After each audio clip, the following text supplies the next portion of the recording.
Kailan ba talaga ang tamang oras para sa pag-upload ng ating mga Reels video?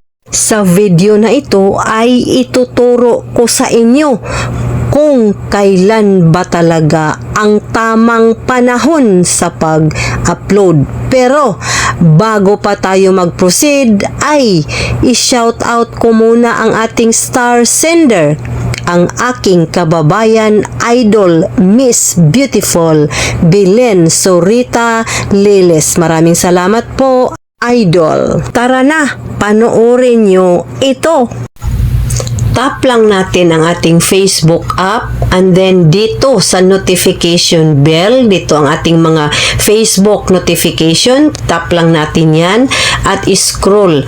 Mayroon ako ditong notification na ganito. Bigyan ng pansin kung ano ito. Yan, nice job.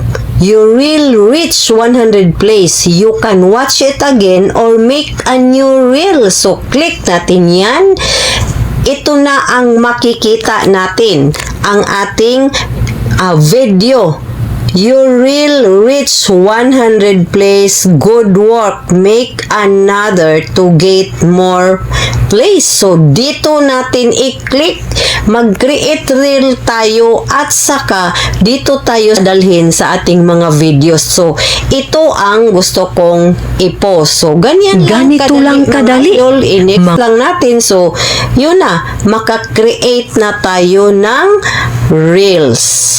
Ngayon, kung nagustuhan ninyo ang video na ito, ay please like, comment, and share at paki-follow na din ako at abangan ang susunod ko pang mga tutorials.